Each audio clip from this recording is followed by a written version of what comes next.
بسم اللہ الرحمن الرحیم۔ سامعین کرام، آپ سن رہے ہیں جاسوسی ناول سے منتخب ایک اردو کہانی وحشت گرد، جس کے مصنف ہیں سلیم فاروقی، اور یہ اس سلسلے کی آخری اور قسط نمبر 3 ہے۔ مجھے امید ہے آپ کو میری یہ کاوش پسند آئی ہوگی۔ آپ نے اگر ابھی تک میرا چینل کہانی گھر سبسکرائب نہیں کیا تو ابھی میرے چینل کو سبسکرائب کر کے بیل نوٹیفیکیشن آن کر لیجئے تاکہ آنے والی ہر نئی کہانی کی اطلاع بروقت آپ تک پہنچ سکے۔ آپ کی اطلاع کے لیے عرض کرتا چلوں کہ اس کہانی کی تمام اقساط بالترتیب سننے کے لیے ڈسکرپشن میں مکمل پلے لسٹ کا لنک موجود ہے۔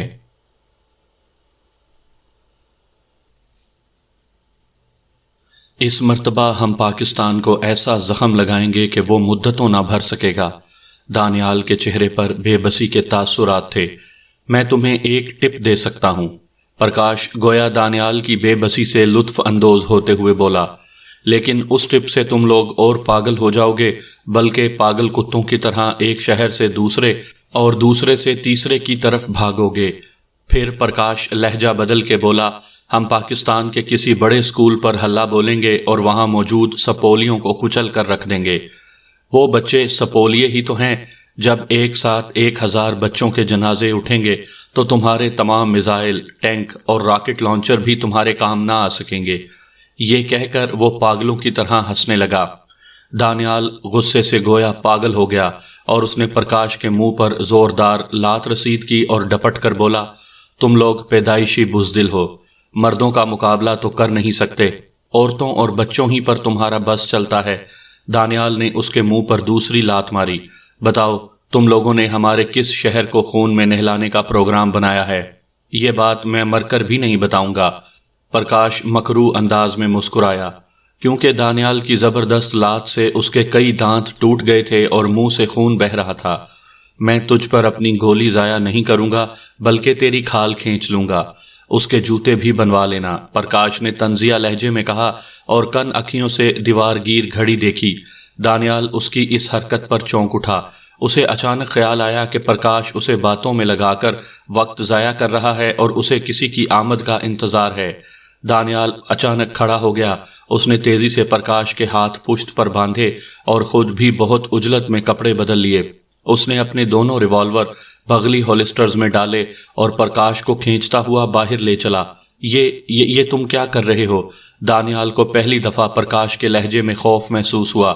صبح ہونے میں زیادہ دیر نہیں تھی۔ تمام اپارٹمنٹس میں تاریکی اور سناٹا تھا۔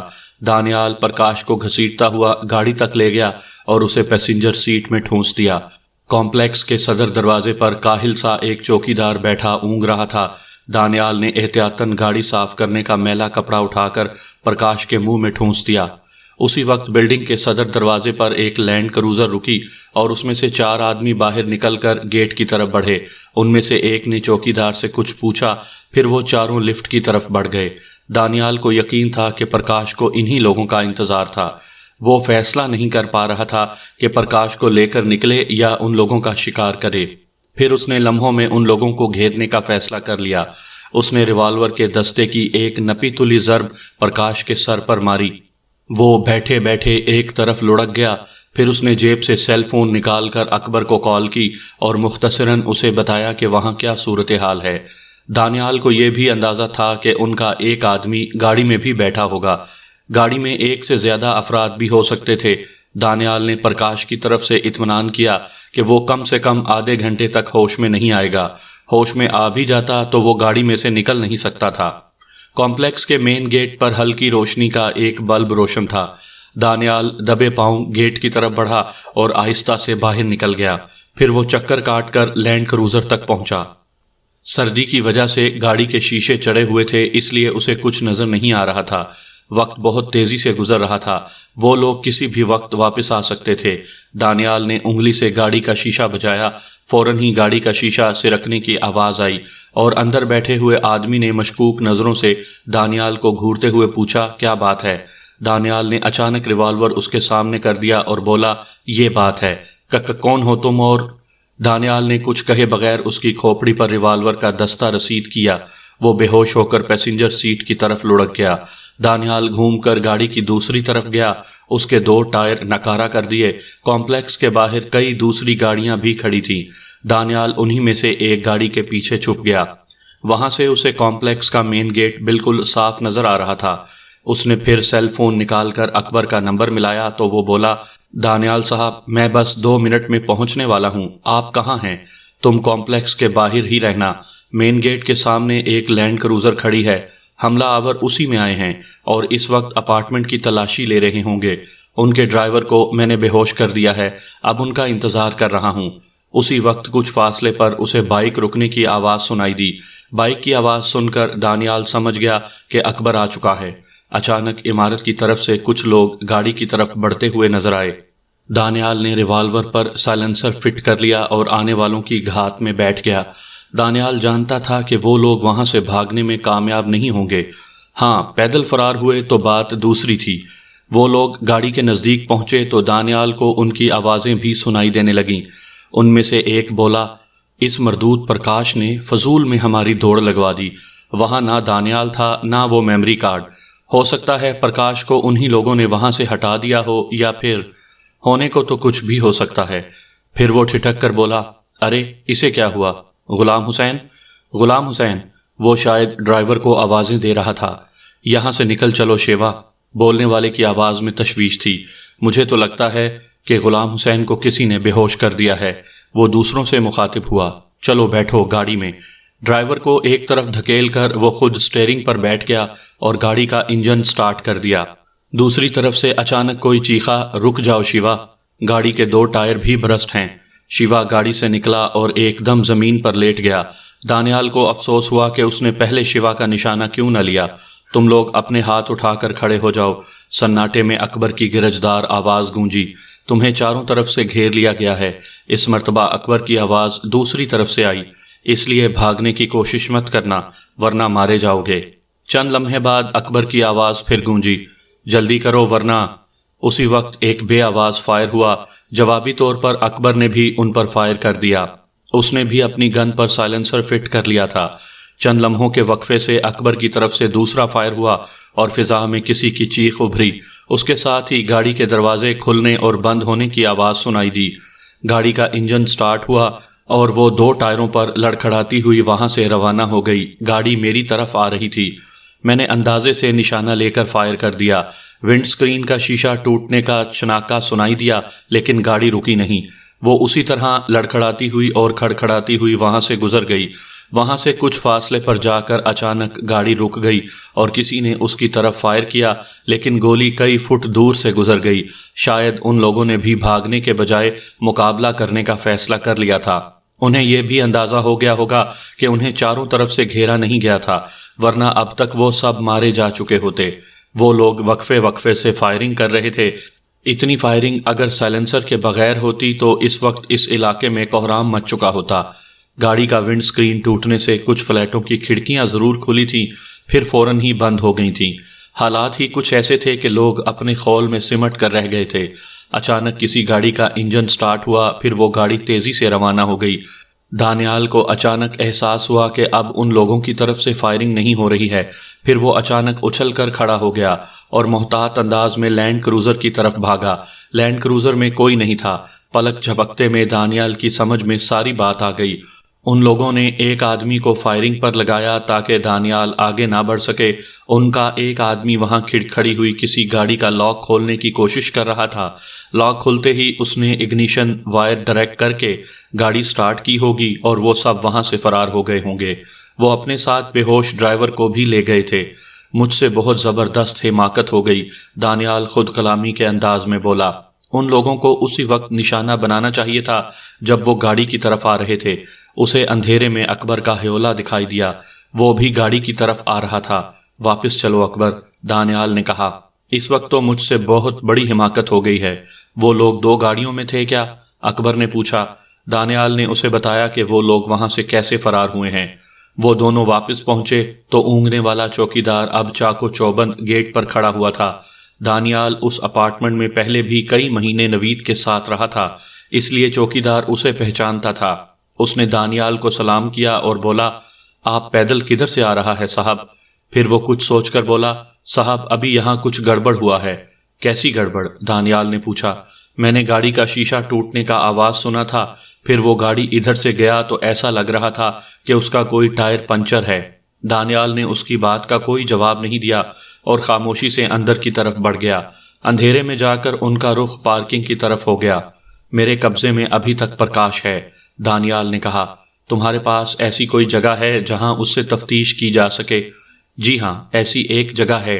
چلو تم سٹیئرنگ پر بیٹھو، دانیال نے اسے چابی دیتے ہوئے کہا۔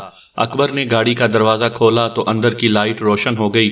پیسنجر سیٹ پر پرکاش غیر فطری حالت میں پڑا تھا۔ اس کے چہرے پر مردنی چھائی ہوئی تھی۔ دانیال نے اس کی نبض دیکھی، پھر ناک کے آگے ہاتھ لہرایا اور بولا، اف، یہ بھی مر گیا۔ اکبر نے اس کے منہ میں ٹھسا ہوا کپڑا نکال دیا۔ دانیال کو پیسنجر سیٹ پر اچانک خون دکھائی دیا تو وہ چونک اٹھا اور بولا، آج کا دن ہی برا ہے۔ اس کی کھوپڑی پر ہاتھ کچھ زیادہ ہی زور سے پڑ گیا۔ یہ کھوپڑی کی چوٹ سے نہیں مرا ہوگا تو دم گھٹنے سے مر گیا ہوگا۔ گاڑی میں کہیں ہوا کا گزر نہیں ہے اور اس کے منہ میں کپڑا بھی ٹھسا ہوا تھا۔ جاؤ اب اسے ٹھکانے لگا کر آؤ۔ وہ لوگ سر جھکائے ماریا کے سامنے کھڑے تھے اور وہ چیخ رہی تھی، تم سب لوگ نکمے ہو گئے ہو، ایک آدمی تمہارے قابو میں نہیں آ رہا۔ میڈم، وہ اکیلا نہیں تھا بلکہ اس کے ساتھ 3-4 آدمی اور بھی تھے۔ ان میں سے ایک آدمی منمنا کر بولا، بکو مت، ماریا چیخی، میں دانیال کو اچھی طرح جانتی ہوں، وہ تو اپنے سائے پر بھی اعتبار نہیں کرتا، پھر وہ زیادہ بھیڑ بھاڑ پسند نہیں کرتا۔ اس کے ساتھ 3-4 آدمی کیسے ہو سکتے ہیں؟ وہ کراچی میں ہوتا تو میں مان لیتی، لاہور میں اتنے آدمی وہ کہاں سے لائے گا جن پر وہ اعتماد بھی کر سکے؟ اب تو جو ہو گیا وہ ہو گیا کانتا، سنجے خان نے کہا۔ پرکاش کی فکر کرو، وہ دانیال کو کچھ بتا نہ دے۔ پرکاش مر جائے گا لیکن زبان نہیں کھولے گا، کانتا نے پر یقین لہجے میں کہا۔ مجھے تو اس میموری کارڈ کی فکر ہے، میموری کارڈ میں بھی وہی کچھ ہوگا جو ہم نے نوید تک پہنچایا تھا۔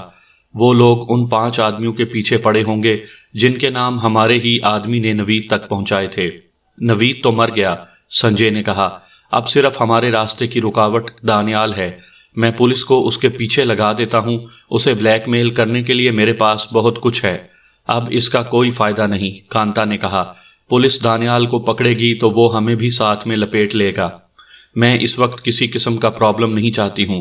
ایسا لگ رہا تھا جیسے سنجے کانتا کا ماتحت ہو، وہ اس سے بھی اسی تہکمانہ لہجے میں بات کر رہی تھی۔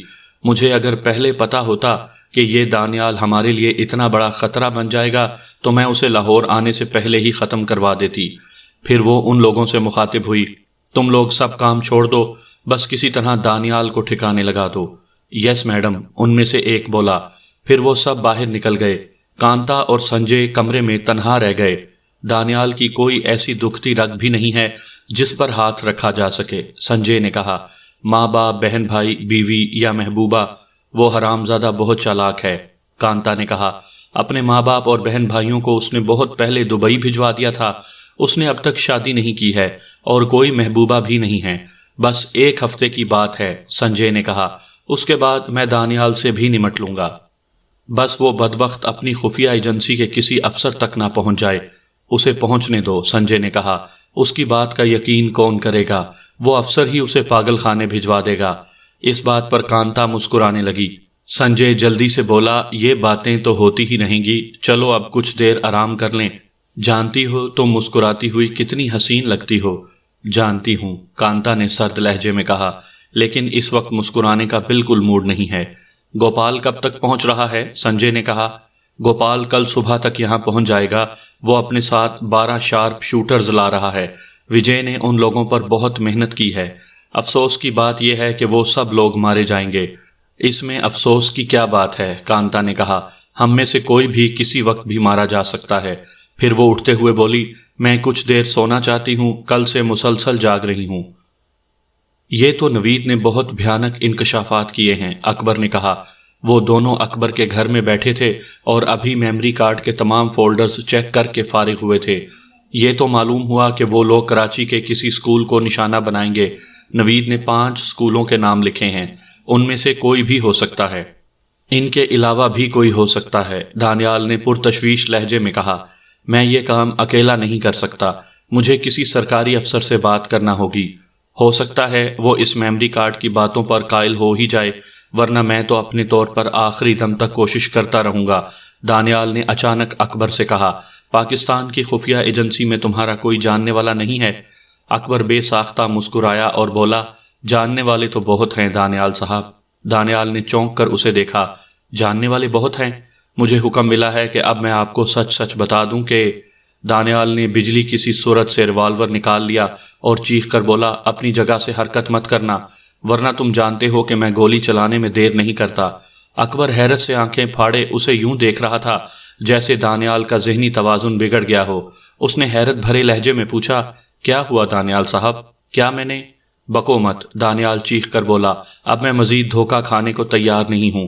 لیکن میں نے آپ کو کون سا دھوکہ دیا ہے؟ اکبر کے لہجے میں حیرت برقرار تھی۔ مجھ سے زیادہ بکواس مت کرو، دانیال چیخ کر بولا، اپنے دونوں ہاتھ سر پر رکھو اور دیوار کی طرف گھوم جاؤ۔ میں پھر پوچھوں گا کہ آخر تم نے سنا نہیں میں نے کیا کہا ہے؟ دانیال چیخ کر بولا۔ دیوار کی طرف گھومنے کے لیے مجھے اٹھنا پڑے گا، اکبر نے کہا۔ تو اٹھ جاؤ، دانیال درست لہجے میں بولا، لیکن اپنے دونوں ہاتھ سر پر رکھ لو۔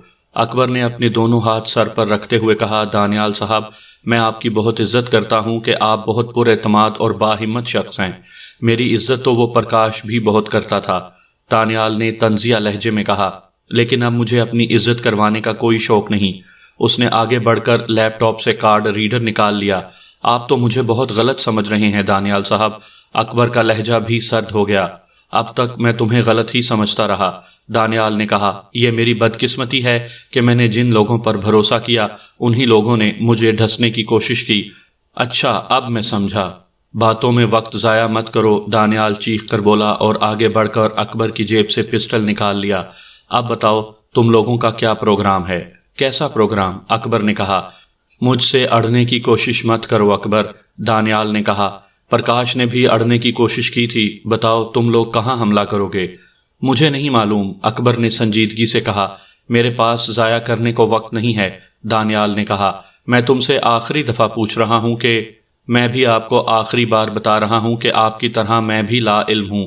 اوکے، دانیال نے کہا۔ اب اگر تم مسلمان ہو تو کلمہ پڑھ لو اور ہندو ہو تو اپنے بھگوان کو یاد کر لو۔ دانیال کا لہجہ سرد اور شفاف تھا۔ اکبر کی ریڑھ کی ہڈی میں سرد سی لہر دوڑ گئی۔ اچھا، اور میں نے بتا دیا تو کیا آپ مجھے چھوڑ دیں گے؟ اکبر نے کہا۔ مجھے مرنا ہی ہے تو بتانے کا فائدہ؟ دانیال کھوئی کھوئی نظروں سے گھورتا رہا۔ وہ شاید فیصلہ نہیں کر پا رہا تھا کہ اکبر کو مار دے یا اس سے معلومات حاصل کر لے۔ اس وقت دانیال کی پشت دروازے کی طرف تھی۔ اکبر نے دیوار کی طرف منہ کیا ضرور تھا، لیکن پھر فوراً ہی دانیال کی طرف گھوم گیا۔ اس نے پھر دانیال سے پوچھا، دانیال صاحب، مجھے مارنا ہی ہے تو پھر انتظار کیا کر رہے ہیں؟ پھر وہ دروازے کی طرف دیکھ کر اچانک چیخا، ویری گڈ موہن۔ دانیال نے صرف ایک لمحے کو مڑ کر دیکھا۔ اکبر نے اچانک اس پر جست لگائی اور اس کا ریوالور چھین کر دانیال کی پیشانی پر لگا دیا۔ میں ابھی آپ کی غلط فہمی دور کر دیتا ہوں۔ اس نے دانیال کی جیب میں ہاتھ ڈال کر دوسرا ریوالور بھی نکال لیا۔ دانیال اسے نفرت بھری نظروں سے دیکھ رہا تھا۔ اکبر نے جیب میں ہاتھ ڈالا اور اپنا والٹ نکال لیا، پھر اس میں سے ایک کارڈ نکال کر دانیال کی طرف پھینک دیا۔ دانیال نے ایک اچٹتی ہوئی نظر کارڈ پر ڈالی، پھر اکبر کی تصویر دیکھ کر چونک گیا اور بلند آواز میں بولا، کیپٹن ارسلان احمد فرام… جی، میں اکبر نہیں بلکہ کیپٹن ارسلان ہوں۔ لیکن تم… کیپٹن صاحب آپ… نہیں دانیال صاحب، ارسلان جلدی سے بولا، میں نے آپ کو ہمیشہ اپنا بڑا بھائی سمجھا ہے، مجھے اسی طرح مخاطب کریں جیسے کرتے آئے ہیں۔ دانیال نے ایک مرتبہ پھر اس آئی ڈی کارڈ کو غور سے دیکھا اور بے ساختہ بولا، I am sorry captain, please مجھے معاف۔ یہ کیا کر رہے ہیں آپ؟ ارسلان نے برا مان کر کہا۔ نہیں، مجھے کہنے دو ارسلان، دانیال نے کہا، میرا ذہن پے در پے رونما ہونے والے واقعات سے معاف ہو کر رہ گیا ہے۔ میں اگر تمہیں گولی مار دیتا تو… دانیال بری طرح رونے لگا اور روتے روتے ارسلان سے لپٹ گیا۔ ایک لمحے کو تو مجھے بھی آپ کی آنکھوں میں دیوانگی کی جھلک دکھائی دی تھی، ارسلان ہنس کر بولا، اور واقعی میں نے کلمہ پڑھ لیا تھا۔ اصل میں جب تم نے یہ کہا کہ مجھے اوپر سے حکم مل چکا ہے تو میرا ذہن معاف ہو گیا۔ مجھے یہ سوچ کر ہی شدید صدمہ پہنچا تھا کہ خاور کی طرح تم بھی دشمنوں کے آدمی ہو۔ میں تو آپ کو سب کچھ بتانا چاہتا تھا، آپ نے تو مجھے موقع ہی نہیں دیا، بس زندگی تھی جو بچ گیا۔ اس کا مطلب ہے کہ تم سے میری ملاقات اتفاقیہ نہیں تھی، دانیال ہنس کر بولا۔ بالکل نہیں تھی، ارسلان نے کہا۔ جب سنجے کپور اور کانتا ہماری نظروں میں آئے تو ہم لوگ متحرک ہو گئے۔ ہمیں حیرت تھی کہ یہ کیسی ٹاسک فورس ہے جو ہر جائز اور ناجائز کام کرتی ہے اور ملک کا ایک بڑا سیاستدان اس کی پشت پناہی کرتا ہے۔ پہلے ہمارے ایک آدمی نے نوید صاحب سے ملنے کی کوشش کی، لیکن وہ اس معاملے میں بہت زیادہ محتاط تھے، اس لیے انہوں نے ہمارے آدمی کو زیادہ لفٹ نہیں دی۔ ہمیں یہ تو معلوم تھا کہ نوید صاحب بہت ذہین، نڈر اور محب وطن ہیں، لیکن یہ معلوم نہیں تھا کہ وہ خود سنجے کپور اور کانتا کے بارے میں کیا سوچتے ہیں۔ پھر آپ ہماری نظروں میں آئے، میں نے ایک منصوبے کے تحت آپ سے ملاقات کی، پھر 2-3 ملاقاتوں کے بعد میں نے آپ سے کہا کہ میں بہت ضرورت مند ہوں، مجھے کہیں جاب دلا سکتے ہیں تو دلا دیں۔ ہمارا خیال تھا کہ آپ مجھے بھی اپنی سو کالڈ ٹاسک فورس میں شمولیت کی دعوت دیں گے، لیکن آپ تو کچھ اور سوچ رہے تھے، آپ نے اپنے طور پر مجھے جاب آفر کر دی۔ یہ سب باتیں تو میں جانتا ہوں، دانیال نے کہا، لیکن آپ یہ نہیں جانتے ہوں گے کہ مجھے یہ مشورہ بریگیڈیئر سجاد صاحب نے دیا تھا۔ بریگیڈیئر صاحب مجھے جانتے ہیں؟ دانیال نے پوچھا۔ بہت اچھی طرح جانتے ہیں، اور اب تو کچھ زیادہ ہی جانتے ہیں۔ میں انہیں یہاں کی رپورٹ دیتا رہا ہوں۔ پھر وہ ہنس کر بولا، چلیے میں آپ کو بریگیڈیئر صاحب سے ملواتا ہوں، آپ انہی سے ڈسکس کیجئے گا کہ اب کیا کرنا ہے۔ آپ مجھ سے پوچھ رہے تھے نا کہ خفیہ ایجنسی میں میرا کوئی جاننے والا ہے؟ اچھا، میں ذرا فریش ہو جاؤں، دانیال نے کہا۔ تم اس وقت تک بہت اچھی سی کافی بنا کر رکھو۔ بریگیڈیئر سجاد دراز قد اور ورزشی جسم کے مالک تھے، ان کے چہرے پر بڑی بڑی آنکھیں بہت زیادہ پرکشش لگتی تھیں۔ وہ دانیال سے تفصیل سن چکے تھے۔ دانیال خاموش ہوا تو وہ بولے، ملک یاسین سے تو بعد میں نمٹا جائے گا، پہلے تو ہمیں شہر کو خون رنگ ہونے سے روکنا ہے۔ آپ نے جن سکولوں کا نام لیا ہے، ہم نے وہاں کام شروع کر دیا ہے، اور انشاءاللہ شام تک معلوم کر لیں گے کہ ان لوگوں کا ٹارگٹ کون سا سکول ہے۔ میں شام تک خود بھی وہاں جا رہا ہوں۔ سر، اگر آپ اجازت دیں تو میں بھی چلوں، دانیال نے کہا۔ اس کی بات سن کر بریگیڈیئر صاحب مسکرائے اور بولے، دانیال صاحب، وہ آپ کا شہر ہے، آپ مجھ سے اجازت کیوں مانگ رہے ہیں؟ سر، میرا مطلب ہے کہ میں بھی اس آپریشن میں آپ کے ساتھ رہوں۔ بریگیڈیئر صاحب کچھ دیر سوچتے رہے، پھر بولے، آپ ان سکولوں تک تو نہیں جائیں گے، میرا مطلب ہے کہ فی الحال، کیونکہ آپ کی اس نام نہاد ٹاسک فورس کے افسران ادنا و اعلیٰ سبھی آپ کو پہچانتے ہیں۔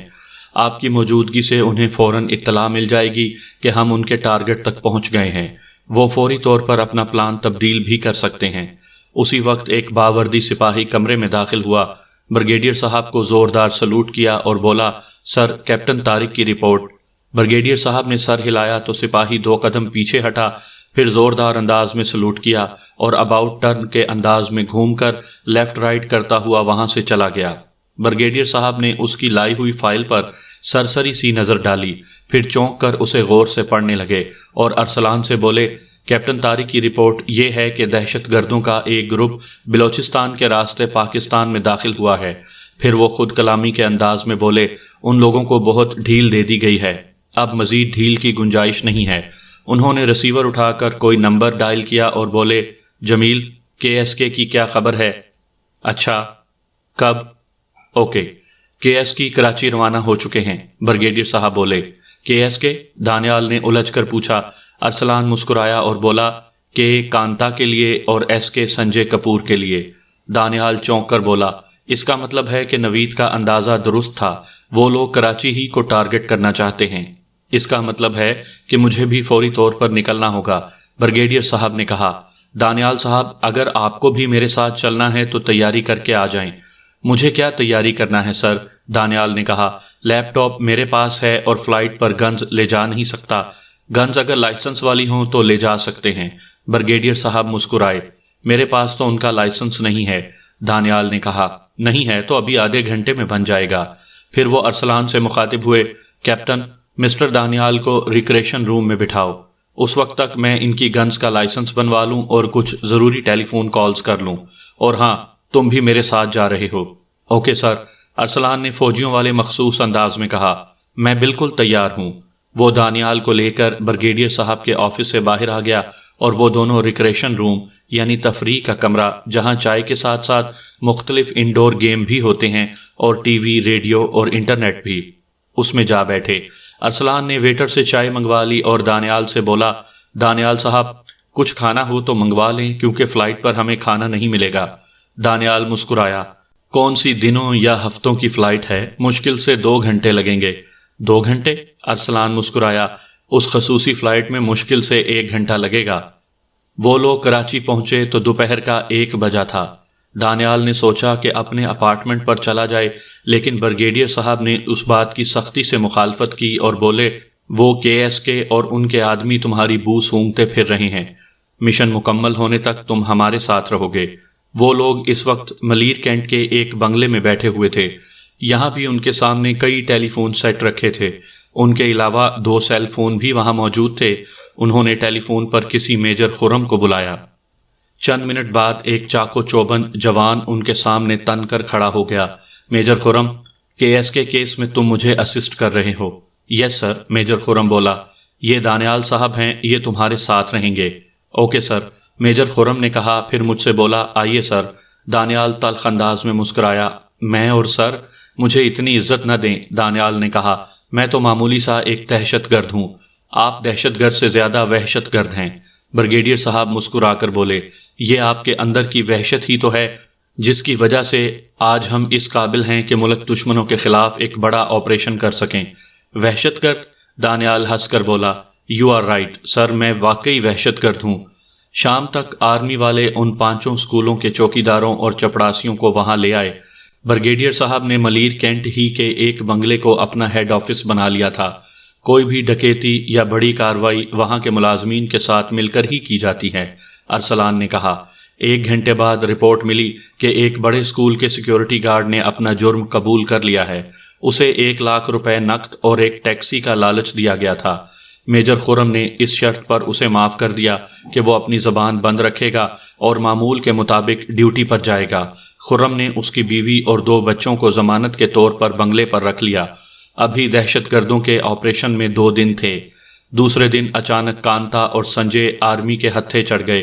اس کے ساتھ ہی آرمی نے ملک یاسین کو بھی اٹھا لیا، لیکن پریس کو ان گرفتاریوں کی کوئی خبر نہیں دی گئی۔ میڈیا کو بعد میں بریف کرنے کا پلان طے پایا گیا تھا۔ پورا دن کراچی، لاہور اور کوئٹہ سے کانتا کے آدمیوں کی گرفتاریاں ہوتی رہیں۔ اس دن دانیال کو احساس ہوا کہ آرمی کو اگر فری ہینڈ دیا جائے تو وہ جرم کو جڑ سے اکھاڑ پھینک سکتی ہے۔ اسکول بچوں کی آوازوں سے گونج رہا تھا۔ دانیال وہیں ایک جگہ اسکول کے چپڑاسی کے روپ میں بیٹھا تھا۔ اسے اپنا بچپن یاد آ رہا تھا۔ وہی شور و غل کی آوازیں، وہی ٹیچرز کی ڈانٹ اور پیریڈ کے گھنٹے کی ٹن ٹن۔ وہ بظاہر کھیل کا میدان صاف کر رہا تھا، لیکن اس کی نظریں گھڑی پر تھیں۔ اس نے ڈھیلا ڈھالا شلوار سوٹ پہن رکھا تھا، سر پر ٹوپی تھی اور آنکھوں پر نظر کا چشمہ۔ چشمے کے شیشے 0 پاور کے تھے۔ اس کے دونوں ہولسٹرز میں گنز تھی۔ وہ وہاں سے ٹہل کر اسکول کے صحن میں آ گیا۔ میجر خرم، کیپٹن ارسلان اور ان کے لوگ اسکول میں مختلف جگہ مورچہ بند تھے۔ بریگیڈیئر صاحب پرنسپل کے کمرے میں موجود تھے۔ صرف اسکول کی پرنسپل کو اعتماد میں لیا گیا تھا۔ اچانک گیٹ کی طرف سے فائر کی آواز سنائی دی۔ پھر 2 آدمی اندھا دھند فائرنگ کرتے ہوئے اندر آ گئے اور انہوں نے دروازہ پورا کھول دیا۔ فوراً ہی 10-12 مزید اسلحہ بردار اندر داخل ہو گئے۔ ان لوگوں نے اب تک ہوائی فائرنگ کی تھی۔ دانیال کے اعصاب کشیدہ ہو گئے۔ مضطرب ہو کر اس کے ہاتھ بار بار اپنی گنز کی طرف جا رہے تھے، لیکن ابھی تک میجر خرم کی طرف سے انہیں ایکشن لینے کا حکم نہیں ملا تھا۔ پھر وہ لوگ 3-3 کی ٹکڑیوں میں بٹ کر اسکول کے گراؤنڈ میں داخل ہو گئے۔ ان کی خونی شکلیں دیکھ کر بچے تو بچے، ٹیچرز بھی بوکھلا گئیں۔ اسی وقت میگا فون پر میجر خرم کی آواز گونجی، ایکشن! آواز کے ساتھ ہی ہر کلاس روم کا دروازہ بند ہو گیا اور ذرا سی دیر میں سناٹا چھا گیا۔ حملہ آور بوکھلا کر ارد گرد دیکھنے لگے۔ دانیال بھی ایک کیاری کی آڑ میں زمین پر لیٹا ہوا تھا۔ اچانک میجر خرم کی آواز گونجی، فائر! فوراً ہی کئی رافلیں شعلے اگلنے لگیں۔ بہت سے حملہ آور پہلے ہی حلے میں مارے گئے۔ بچ جانے والے برآمدے میں ایک طرف سمٹ گئے اور سنبھل کر جوابی فائر کرنے لگے۔ قوم کے محافظ انہیں تاک تاک کر مار رہے تھے۔ اچانک 2 حملہ آور ایک بند دروازے کی طرف دوڑے اور اسے ایک ہی جھٹکے میں گرا دیا۔ اندر نرسری کے بہت چھوٹے بچے تھے۔ وہ سہم کر رونے لگے۔ دانیال کے جسم پر چیونٹیاں سی رینگنے لگیں۔ اس نے اپنی جگہ سے جست لگائی اور پلک جھپکتے میں برآمدے میں پہنچ گیا۔ جوش میں اسے یہ بھی خیال نہ رہا کہ برآمدے میں بھی کئی حملہ آور موجود ہیں۔ برآمدے میں پہنچتے پہنچتے اس نے دونوں ریوالور نکال لیے تھے۔ برآمدے میں موجود ایک حملہ آور نے اسے نشانہ بنانے کی کوشش کی لیکن کامیاب نہ ہو سکا۔ دانیال سرعت سے زمین پر گر گیا تھا۔ لیٹے ہی لیٹے اس کے ریوالور نے 2 حملہ آوروں کو جہنم رسید کر دیا۔ اسے بچوں کا خیال آیا تو وہ پھر اٹھ کر کمرے کی طرف بھاگا۔ اس مرتبہ حملہ آور نے اپنا کام کر دیا، اس پر کلاشنکوف کا پورا برسٹ مار دیا۔ دانیال بر وقت ایک طرف جھک گیا، اس کے باوجود کئی گولیاں اس کی پسلیوں، دائیں ہاتھ اور دائیں پاؤں میں لگیں۔ اس کے جسم سے خون بہنے لگا، وہ لڑکھڑا کر گرا، جسم کے دائیں حصے میں گویا انگارے سے دہک رہے تھے۔ اسے پھر بچوں کا خیال آیا اور وہ اپنے زخموں کی پرواہ کیے بغیر پھر دوڑتا ہوا کلاس روم کی طرف بڑھا۔ اس کا ایک ہاتھ زخمی تھا لیکن ریوالور اب بھی اس کے ہاتھ میں تھا۔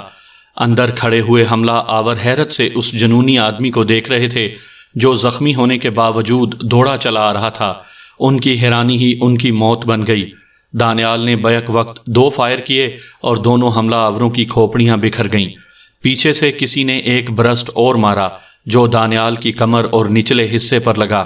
وہ پھر لڑکھڑا کر گر پڑا۔ فوراً ہی کئی رائفلیں گرجیں، انسانی چیخیں گونجیں اور سکوت چھا گیا۔ دانیال کے جسم سے پانی کی طرح خون بہہ رہا تھا۔ کلاس روم کے بچے اس کے ارد گرد جمع ہو گئے تھے۔ پھر بھاگتے ہوئے قدموں کی آوازیں سنائی دیں اور ارسلان اور میجر خرم وہاں پہنچ گئے۔ دانیال کی آنکھوں کے سامنے اندھیرا چھا رہا تھا۔ اس نے اپنے نزدیک بیٹھے ہوئے ایک بچے کے سر پر ہاتھ پھیرتے ہوئے کہا، اللہ تمہیں ہمیشہ آباد رکھے۔ اسے اطمینان تھا کہ نہ صرف دہشت گردوں کا پلان ناکام ہو گیا بلکہ وہ سب مارے بھی گئے۔ ملک یاسین سمیت تمام غیر ملکی دہشت گرد عسکری تحویل میں تھے۔ دانیال نے ایک نظر ارسلان پر ڈالی جو اس پر جھکا ہوا کچھ کہہ رہا تھا، لیکن اب دانیال کو کچھ سنائی نہیں دے رہا تھا۔ اس نے ارسلان کو دیکھ کر مسکرانے کی کوشش کی، پھر آہستہ سے کلمہ پڑھا اور سر زمین پر ڈال دیا۔ ارسلان اس پر جھکا بلک بلک کر رونے لگا۔ بریگیڈیئر سجاد نے اپنی ٹوپی اتار کر اس کے سامنے سر خم کیا اور پیچھے ہٹ گئے۔